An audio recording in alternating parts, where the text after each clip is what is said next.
ہاں controlled media کا تو پھر بڑا رول ہوتا ہے، وہ تو پوری قوم بدل دیتا ہے. کو میں آنکھیں ڈال کے کہتا ہوں تم گماشتے ہو، تم سب سے بڑے چور ہو. گولیاں لگنے کے باوجود آپ باز نہیں آئے. غلامی جب ایک دفعہ آ جاتی ہے پھر وہ جاتی نہیں ہے. ہاں وہ جا سکتی ہے. اس وقت 50,000 آدمی ڈیلی پاسپورٹ بنوا رہا ہے، بن نہیں پا رہا ہوں. کیوں بنا رہا ہے؟ مسلمانوں میں کیوں پھوٹ پڑی تھی کہ ابوالکلام آزاد کچھ کہہ رہا ہے، چرچل ہمسیلف جغرافیہ بنا رہا ہے. لیکن میں چونکہ ینگسٹرز بہت دیکھتا ہوں تو ینگسٹرز کی جو بے چینی کم ہوتی ہے نا وہ کسی آئیڈیالوجی سے لنک ہو کے بھی ہوتی ہے. اب آپ ان کو اس ایرا کے ینگسٹرز کو آپ مذہب کی آئیڈیالوجی سے لنک کریں گے، زبان کی آئیڈیالوجی سے کریں گے، خطے کی آئیڈیالوجی سے کریں گے، یا بس صرف وہ نوکری کر کے پیسے کمائیں، امریکہ شفٹ ہو جائیں، انگلینڈ شفٹ ہو جائیں؟ بے چین تو وہاں بھی رہیں گے. آسٹریلیا سے لوگ آ کے میرے پاس روتے ہیں ہم جانا نہیں چاہتے تھے. پہلی بات یہ آئیڈیالوجی کوئی ایسا کیپشول نہیں ہے کہ جو کسی نسل کو دے دیا جائے اور وہ محفوظ ہو جائے. ایسا ہے نا، ہم میری نسل پروان چڑھی ترقی پسند آئیڈیالوجی، ایسے ہی ہے. بالکل ٹھیک ہے. ٹھیک ہے. پھر ہم کیسے ڈس ایلوژن ہوئے. فیض صاحب نے خود کہا کہ ہمیں لگتا ہے کہ اگلا قدم پہ منزل ہے، لیکن پھر نہیں ہوا. ابھی کے منزل تو پھر اس نے کہا چلے چلو، کہ اس کو کہنا پڑا. تو ایک تو آئیڈیالوجی ایسا ہتھیار ہے جو استعمال ہو جاتا ہے. تو میں تو کیونکہ یہ ہوا ہے، وہ چاہے مذہبی آئیڈیالوجی ہو، چاہے وہ ترقی پسند آئیڈیالوجی ہو، چاہے علاقائی آئیڈیالوجی ہو کہ آپ کا علاقہ کی بھی ایک آئیڈیالوجی ہے، تو یہ ہو جاتی ہے استعمال. ہمیں یہ دیکھنا ہے کہ جو یوتھ ہے اس کو اگر آپ نے بچانا ہے، جو کہ اب دیر ہو چکی ہے. اچھا. اب دیر ہو چکی ہے کہ اس وقت 50,000 آدمی ڈیلی پاسپورٹ بنوا رہا ہے، بن نہیں پا رہا ان سے. کیوں بنا رہا ہے؟ دنیا نے کیا دروازے کھول دیے ہیں؟ دنیا کیا ہم پہ بہت آسان ہو گئی ہے؟ ایسا ہرگز نہیں ہے. پھر انہی سوالوں میں آپ کے ڈراموں اور ناول پہ بعد میں آؤں گا. پہلے ناولز کی کوئین پہ بھی تھوڑی بات کرتے ہیں، قرۃ العین حیدر پہ. جب میں نے ایک بہت مشکل فیصلہ لیا آئرلینڈ سے واپس پاکستان آنے ٹریننگ کرنے کے بعد، میرا صرف ایک ریزن تھا. مجھ سے کوئی پوچھتا ہے، میرا دل نہیں لگتا تھا. پھر مجھے اینی آپا یاد آتی ہیں، وہ بھی لوگ بہت ان سے پوچھتے تھے آپ کیوں گئیں؟ کہتے جی میرا دل نہیں لگتا تھا، میرا وطن تھا. جو سوال انہوں نے اپنے ناولز میں اٹھایا یہ آئیڈینٹی والا، ابھی جو نسلیں اس ملک سے باہر جا رہی ہیں اپیرنٹلی سیٹسفائیڈ ہیں، ٹھیک 30 40 50 سال کے بعد ان کے آنے والے بچوں میں وہی سوال ہوں گے جو گردش رنگ چمن کی اندلیب کے پاس تھے، جو آگ کا دریا کی چمپا کے پاس تھے. یہ لاسٹ جنریشنز پھر کیا اس کا سر؟ میں نے شروع میں انٹرویو سے پہلے ہی کہا تھا کہ پارٹیشن جب ہوتی ہے تو اس کے زخم جو ہیں وہ 1 2 سال 10 سال کے لیے نہیں ہوتے، ایور لاسٹنگ ہے. جو ایک چیز شروع ہوئی ہے، نشیب میں جا رہی ہے تو پھر وہ جائے گی، رولنگ سٹون ہے وہ تو پھر جائے گی.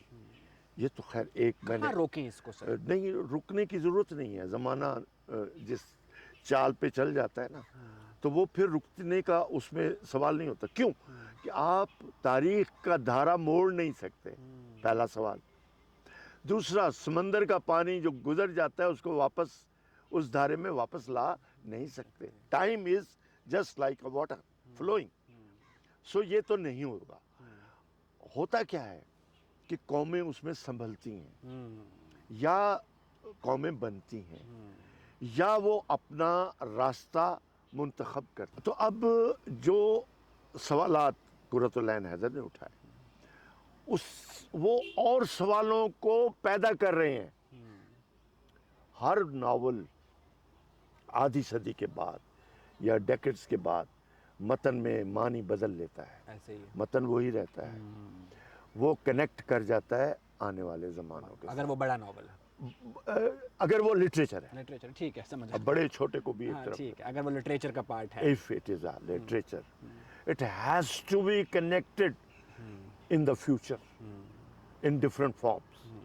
کلیئر بات ہے یہ. تو وہ نئے سوال اب بھی اٹھا رہا ہے آگ کا دریا یا دوسرے بھی نئے. وہ یہ نئے سوال یہ ہیں کہ ایک کے بدلے تقسیم کے بدلے دوسری تقسیم کیسے ہوتی ہے, ڈسلوژنمنٹ کیسے ہوتی ہے, اور کس طریقے سے دنیا جو ہے وہ بدل جاتی ہے.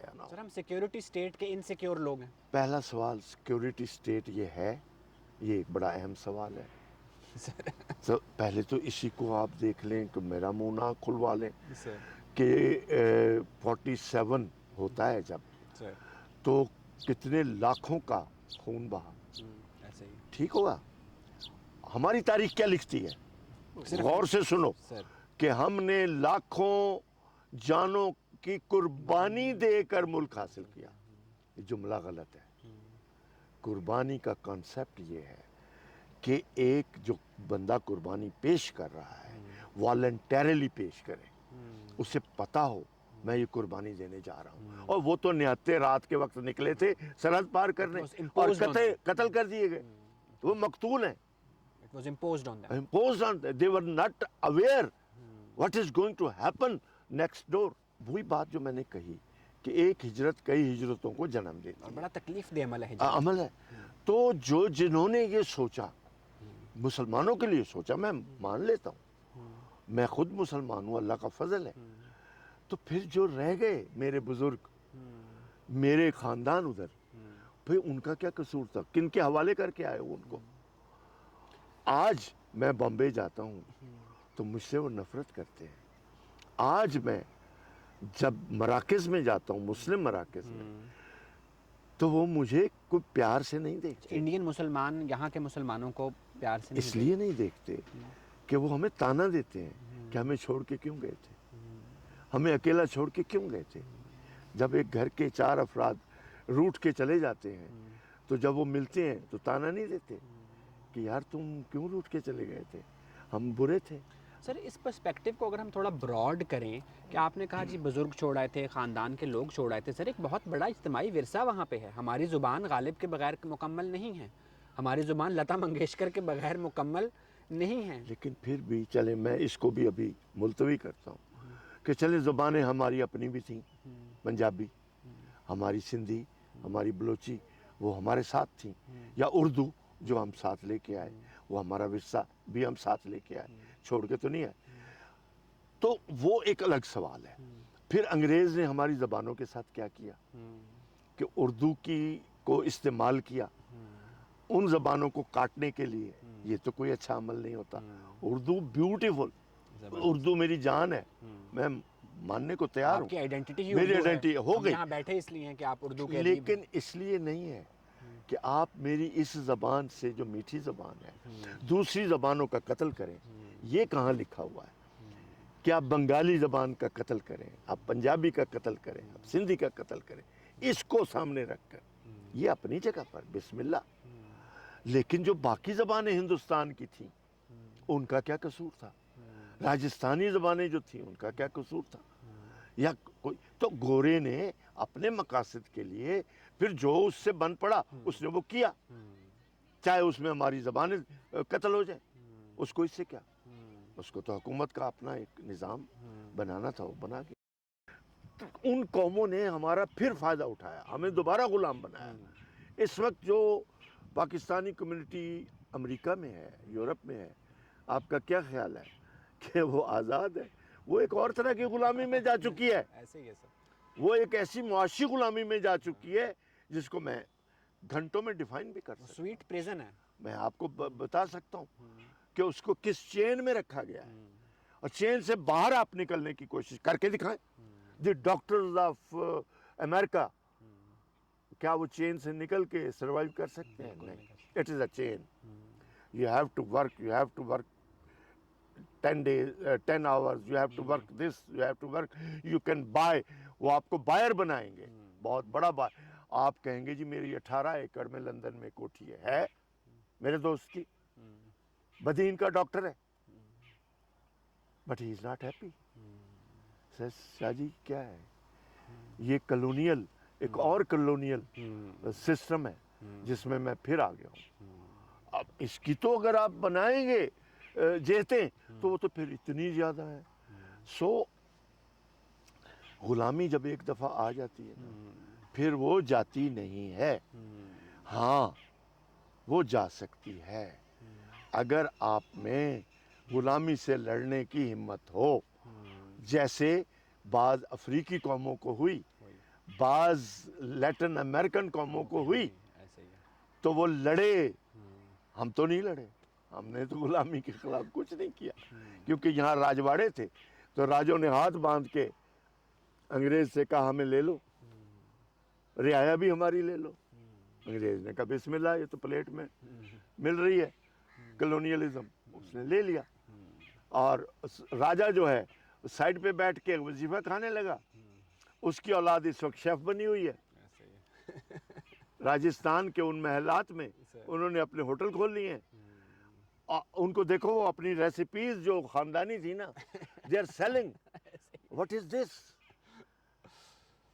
یعنی گورے نے ان کو کس حد تک ذلیل کر کے تو چھوڑ کے گیا. وہ آپ پڑھو عزیز احمد کا ناول، ایسی بلندی ایسی پستی، بات ہی ختم ہو جاتی ہے. تو وہ تو اس وقت لکھ رہا ہے، میں تو آج بات کر رہا ہوں. تو یہ ہے، بہت ساری باتیں اس طرح کی ہیں کہ ہم غلامی کے تصورات بھی بدل جاتے ہیں. جس کو ہم آزادی کہہ رہے ہوتے ہیں، دراصل وہ ایک نئی شکل ہوتی ہے غلامی کی. تو غلامی کی شکلیں بدلتی ہیں، آزادی کی بھی شکلیں بدلتی ہیں.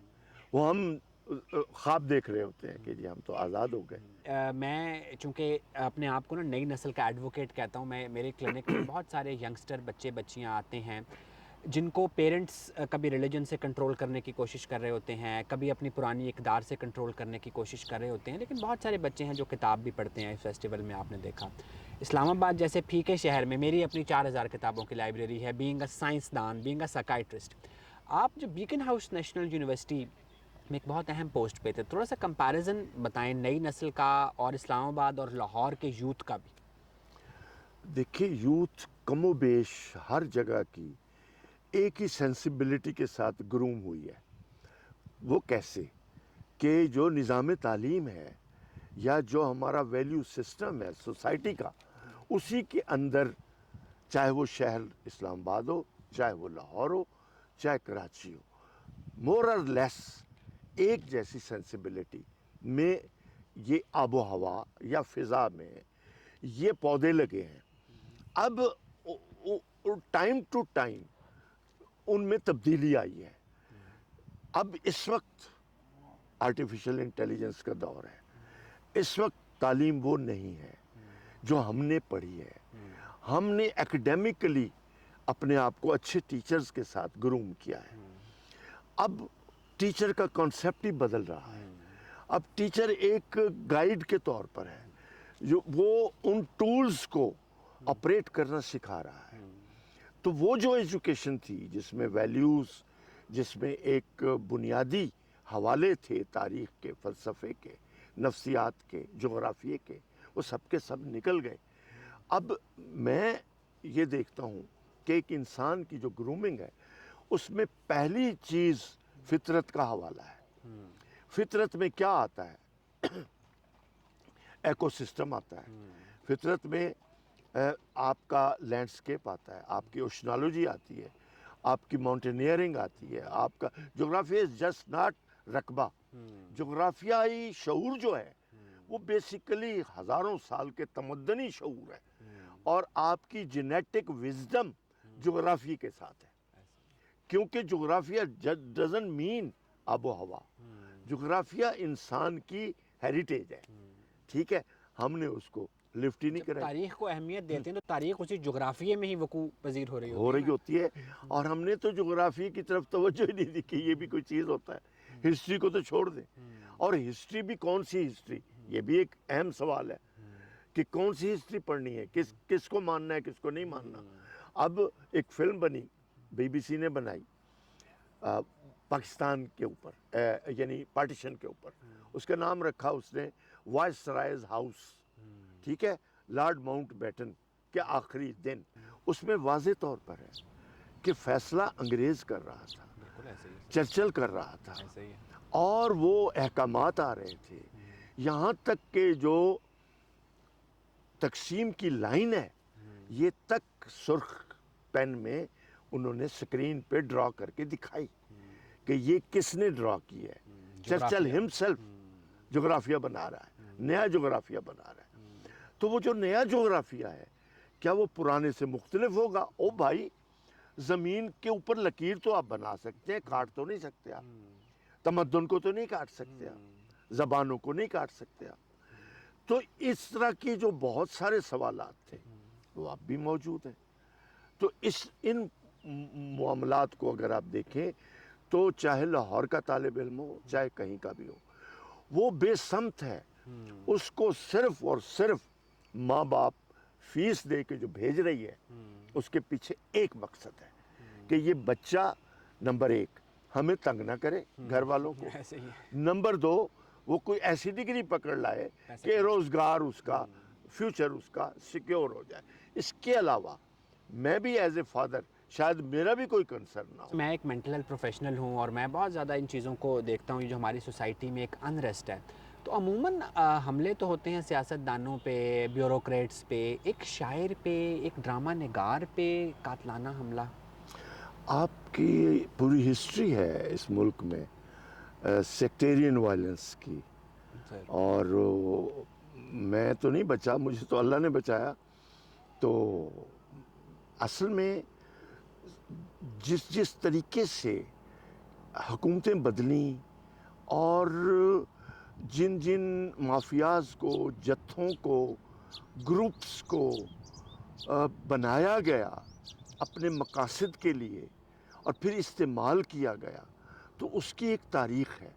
وہ بلوچستان میں اس وقت کے حالات ہوں یا اس وقت جب میرے ساتھ ہوا یا مجھ سے پہلے جو لوگ مارے گئے تاریخی راہوں میں, وہ کوئی 1-2 نہیں ہے, وہ سینکڑوں میں ہے, پھر ہزاروں میں ہے. تو جب یہ ملک بنتا ہے تو ہمیں بتایا جاتا ہے کہ مسلمانوں کی حفاظت کے لیے, سلامتی کے لیے, لیکن پھر کیا ہوتا ہے کہ کس طریقے سے اپنے مفادات کے لیے جو اس وقت کی حکومتیں ہیں, لیاقت علی خان کو کیسے مرواتی ہیں, کیسے اور بہت سارے سلسلے, اور پھر کس طرح طالبانائزیشن ہوتی ہے, کس طرح سیکٹیرین وائلنس کا ایک پورا حوالہ ہے. اور وہ لوگ اسمبلیوں تک میں جاتے ہیں, کس کی اجازت سے جاتے ہیں, کون بینیفیشری ہے, میں اس پہ نہیں جاتا. اور میں یہ وہ سوالات ہیں جو انگریزی ادب میں یا انگریزی کے انالیسس جو ہوئے ان میں موجود ہیں. بہت سارے لوگوں نے وہ کتابیں لکھی ہیں اور وہ برداشت ہوئی ہیں کیونکہ وہ انگریزی میں تھیں. اردو میں یہ کنٹینٹ برداشت نہیں ہو سکتا کیونکہ اس میں بہت سارے راز ہیں, بہت سارے وہ ہستیاں ہیں جو ان کی بینیفیشریز ہیں.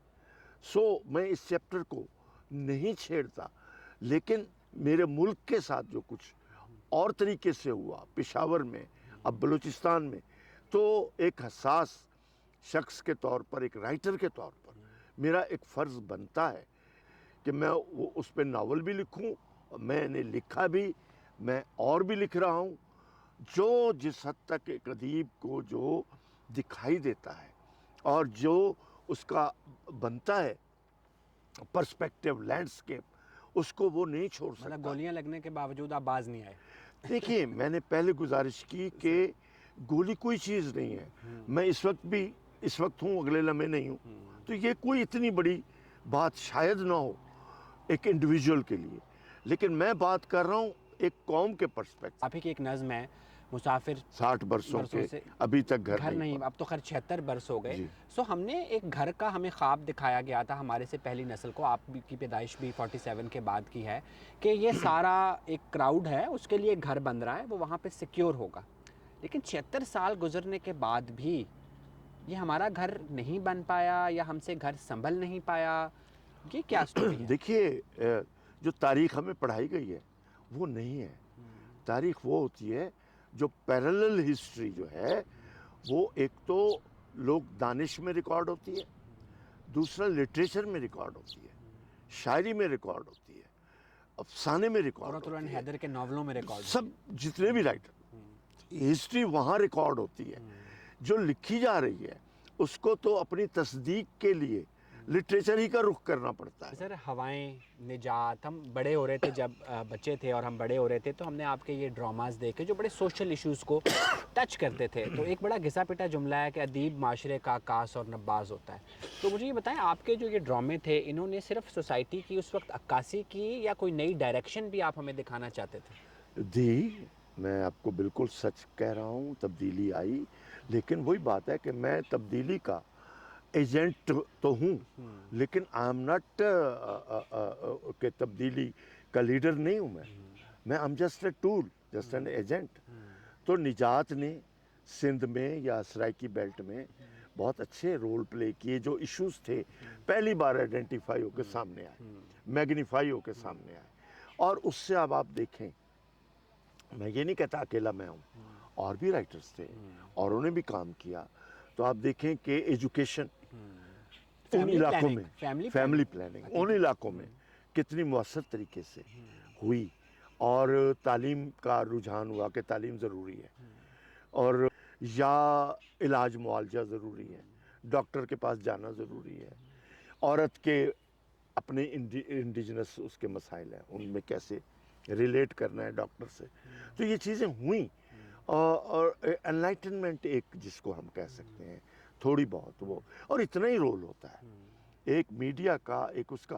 ہاں، کنٹرولڈ میڈیا کا تو پھر بڑا رول ہوتا ہے، وہ تو پوری قوم بدل دیتا ہے. ہم تو وہ نہیں تھی، فائر وال لگ گئی وہ تو پھر وہ کرتے ہیں.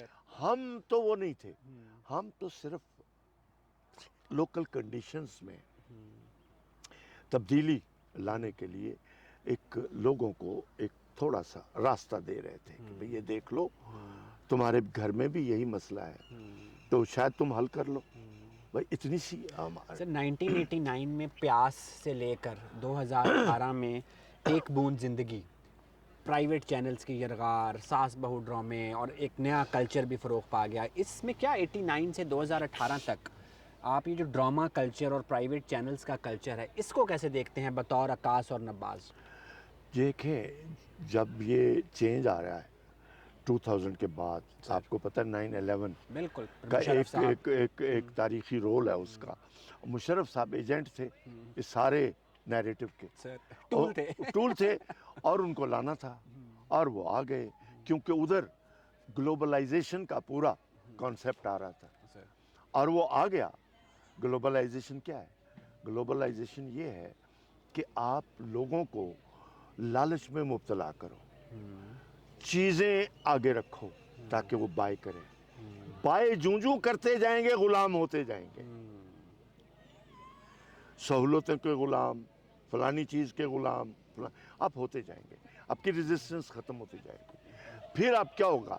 جو چیزیں آپ نے بائی کی ہیں نا، ان کے لیے آپ کو دن رات گدھے کی طرح کام کرنا پڑے گا. وہی جو یہ موڈ گیج والا سسٹم ہے، وہ سارا ایک چکر ہے، بینکنگ کا نظام اینڈ آل دیٹ چکرویو ہے. وہ اب میں اس چھوٹے سے اس میں کیا آپ کو بتاؤں، ایوری ون نوز اٹ. تو لیبر کا پورا لیبر کس طریقے سے استعمال ہو رہی ہے. اب لیبر نکل رہی ہے، اس کی جگہ ٹیکنالوجی آ گئی ہے. اب ہم ٹیکنالوجی کے غلام ہوتے جا رہے ہیں، پھر ٹیکنالوجی کس حد تک جائے گی. اور گویا فرد کی فردیت کا، انڈیویجول کا کانسیپٹ مر رہا ہے، اور وہ مر چکا ہے میرے حساب سے. Now we are in a race جہاں ہمیں بھی نہیں پتا who is going to control us. Finish line کہاں پہ ہے؟ We are just walking. سر یہ جو چینلز پھر اتنے آئے اور ان چینل سے جو ڈراماز یہ اس کا ہی ایک کڑی ہے، کڑی ہے گلوبلائزیشن کی، کہ ان کو کون چلا رہا ہے؟ مارکیٹر کون ہے؟ انہی کی ایجوکیشن لے کے آیا ہوا ہے. ایسے ہی ہے. تو وہ ایجوکیشن کیا بتا رہی ہے؟ وہ یہ بتا رہی ہے کہ consumer till you are consumed. تو وہ تو یہ سیکھ کیا ہے؟ مجھے یہ صرف بتا دے کوئی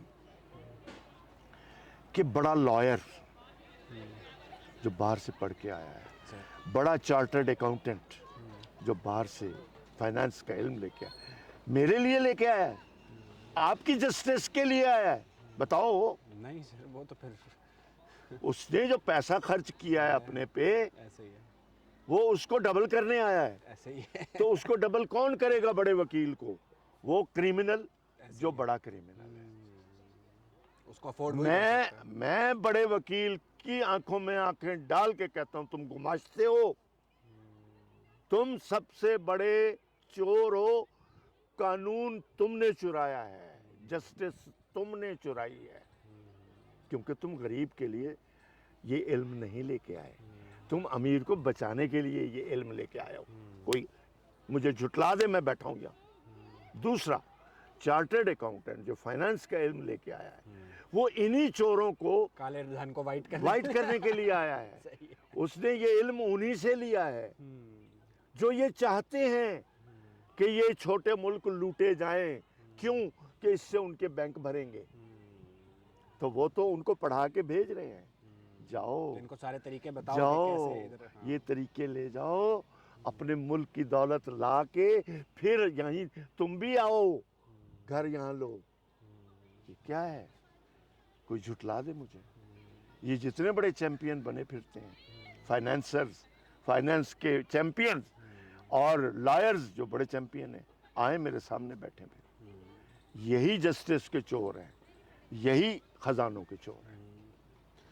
سر ہم اپنی پوڈ کاسٹ کا جو اختتام کریں گے نا، وہ ہم کریں گے آپ کے آغاز سے اس دنیا میں 1950 سے 2024. سر تب اور اب میں کیا فرق ہے اور یہاں سے آگے کیسے چلنا ہے؟ بہت فرق ہے، زمانوں کا فرق ہے.